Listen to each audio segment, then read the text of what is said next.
I just noticed this light coming from up there makes me look really tired because this creating mad shadows under my eyes.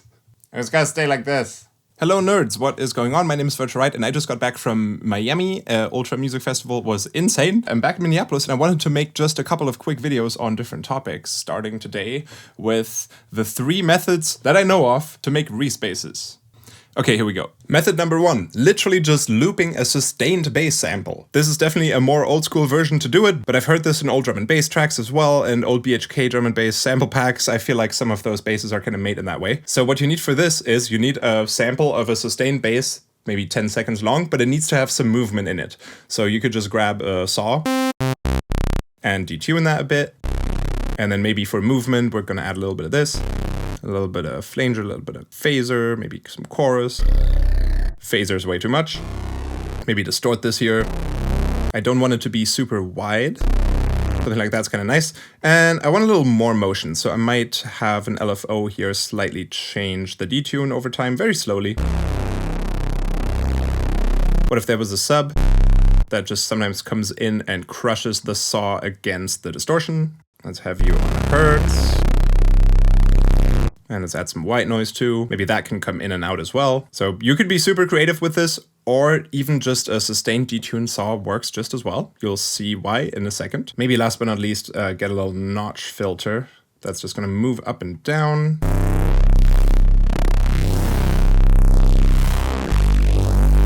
I know kind of already sounds-ish like a reese, but it's missing one important component, the looping kind of zoom, zoom, zoom of a reese bass that goes faster when you go up in pitch and goes slower when you go down in pitch. So now that I have this, I'm just gonna render out 8 bars of a low C note here. Freeze that, new audio track, drag it down with holding Option, put it into a simpler, now we've got it here. So now I can play that in a simpler. But I'm gonna set the voices to 1 in the controls. I'm gonna turn glide on, put that on like 200 milliseconds maybe. And then let's turn on the loop, and I'll turn the snap off too. Loop length pretty short, and then also I'm gonna turn the fade all the way up. And now we can move the start position here to pick a sweet spot where the loop that it's playing sounds real nice. And when I play higher notes, the sample has to be played back faster, and then the loop gets shorter, getting us this speeding up effect when we play higher notes. Of course, this is going to need some further processing. I'm just going to use the internal filter here to create a notch. Just want to make sure this is in key tracking. Maybe right there. Compress, distort. Maybe I'm going to use the bass shaper in here. Compress some more, EQ some more after that. And maybe we can add another flanger, maybe before the distortion here. Flanger, a little bit of movement. Can you be a bit louder, please? More distortion. Too much. And now let's find some other sweet spots in here.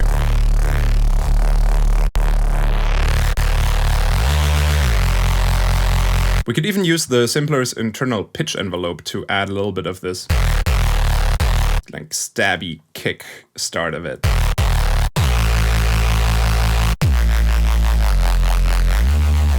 And if you want the loop to be faster in general, you can just automate or change the loop length if it's not fast enough for you. Or if you want to change the speed of this without changing the pitch.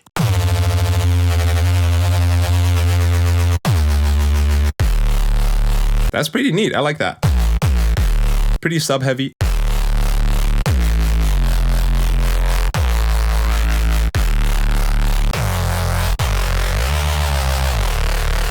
Neat. I kind of really like this technique because it comes in these 2 parts where first you kind of get creative at making the sustain and then you move it over to a sampler and then you work from there. Once you have it in the sampler, you go and find some sweet spots, which is fun, and then you can't really alter the sample as much anymore, so you just focus more on the processing. So it's like a nice 2-step process. And also for that sustain bass, you don't have to just use saw waves. You could do that with square waves or with whatever you want. So try that out. It is fun. All right, method number 2, the Detune reese. I'm gonna do this in Serum 2 because we can be a little crazier with the effects in here, and then I can just give you the preset on my Patreon later.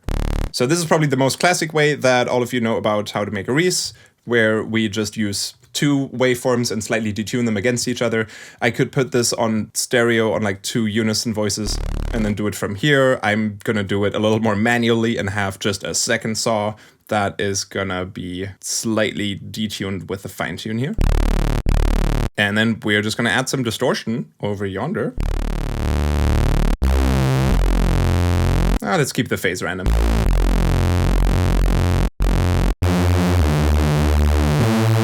And from my experience, you really have to distort this. I might go again and do another notch filter here first,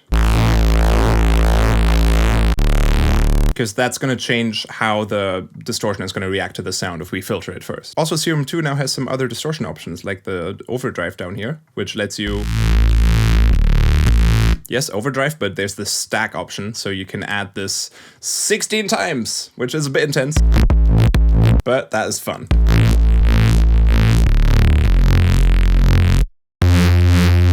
It sounds like an angry bee. Adding in a sub can be fun, but a little dangerous, because right now we got the phases on random, so it's going to sound different every time I hit a new note. So maybe for that it would make sense to keep these not random. Nice, now it always sounds the same every time I press a note. Let's add some white noise. Let's go to color, white, high pass filter, stereo. And then just my favorite processing for reeses like this is, of course, a flanger.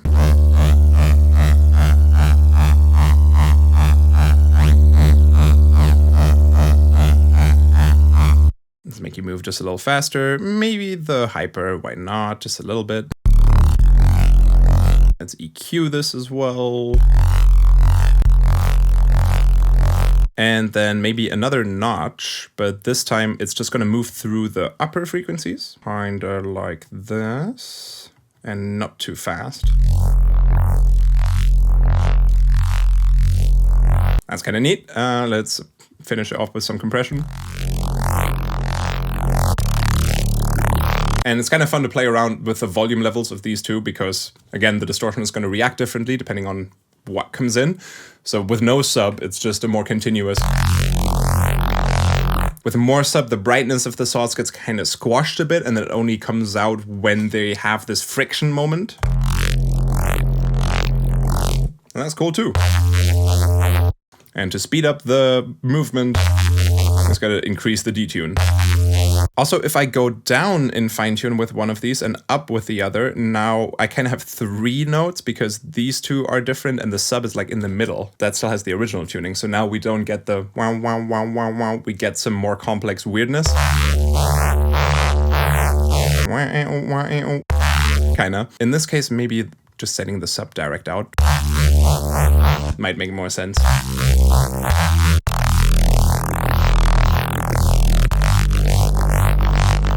Neat. Distort more. Yes.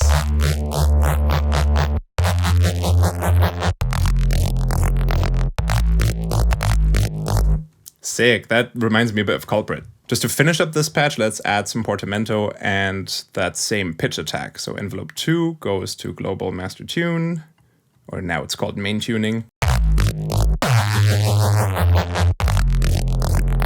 Sweet. I'm gonna save this preset and add some macros for like the distortion and the detune so that it's a little easier for you to control, and I'm gonna put this on the Patreon.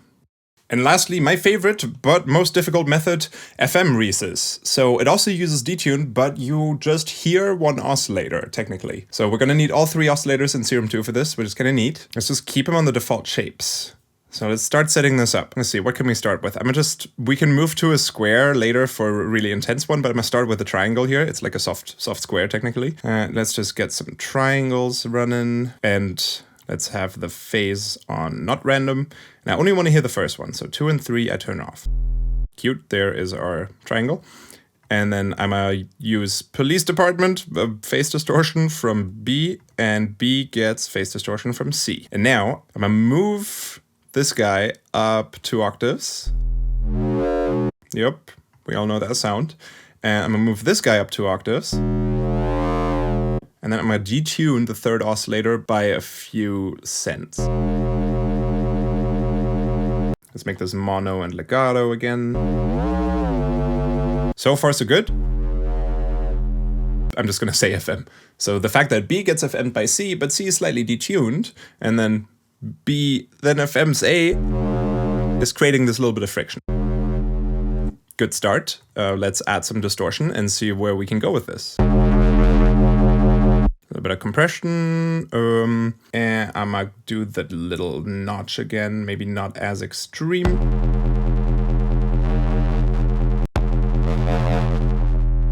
Okay, so now let's try some different waveforms. Oh, that's already a lot more fun.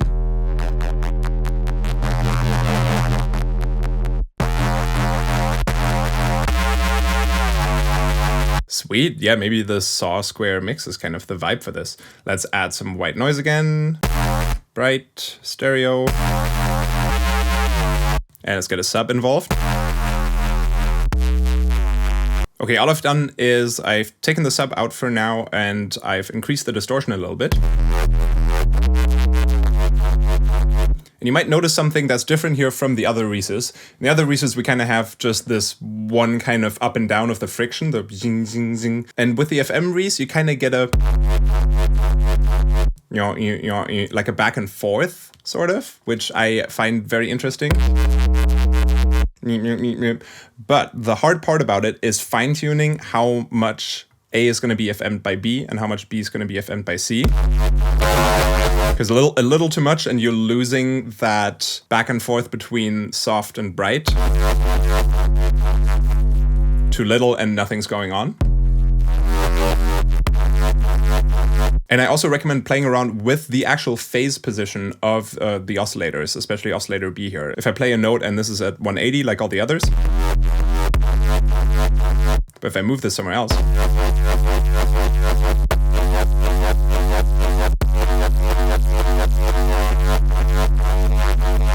kind of dramatically changes the flavor of the friction.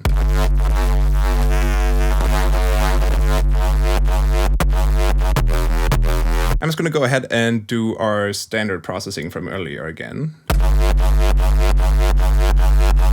We get flanger involved.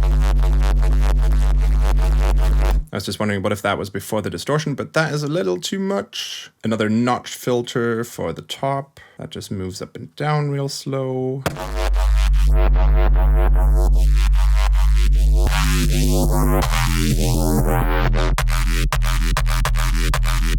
I didn't do the attack envelope yet, like the pitch attack envelope. This is just coming from the distortion in here.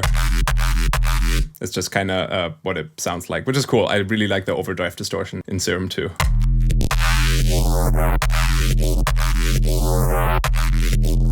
And yeah, dialing that into can be a big factor.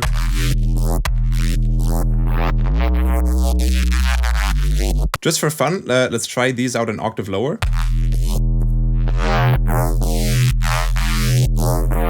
Works too. Reminds me a little bit of the reeses in the song Inside by Culprit. Let's try this with saw waves. Not as easy. Yeah, maybe I'm FMing it too hard. There we go.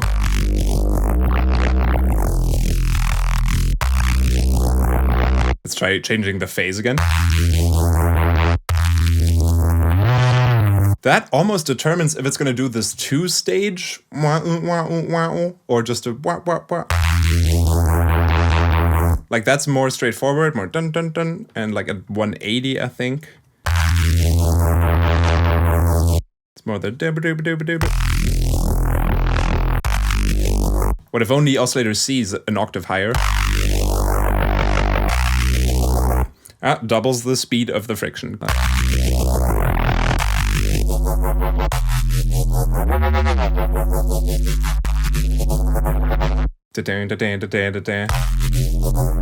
It just creates these reeses with a kind of different friction, and it can create a little more of a rhythmical friction, sort of, I guess, as a result. One more attempt with squares. Those can become really munchy sounding with just the right amount of FM. Because by default, if there's no FM happening, we just have a really distorted square wave and there's not much happening. And too much FM, and it's just... bring you guys up an octave again. Fun stuff. I think while removing some sub before the distortion, we can then distort more.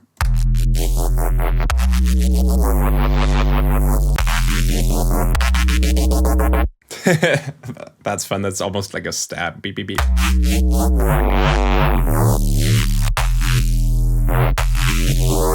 Ooh, those are sweet.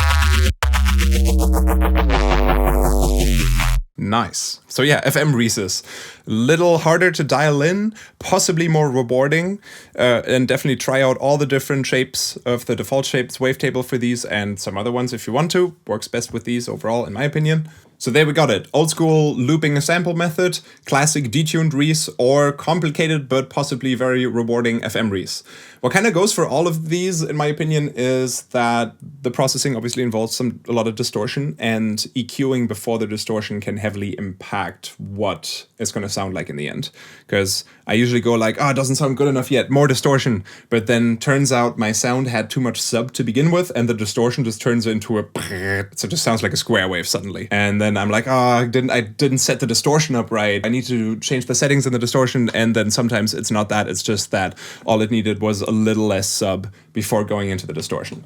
And then your classic reese effects are flangers and little notches of filters that move up and down. You can also do that with phasers, with like a small amount of poles in a phaser that just like move up and down, and then you're good to go. All right, I hope you enjoyed this video. Definitely try out these techniques, they're fun. And I'm gonna put the Serum 2 presets as well as a bunch of just like sustained bass samples for the old school looping method on my Patreon, so you can get them there.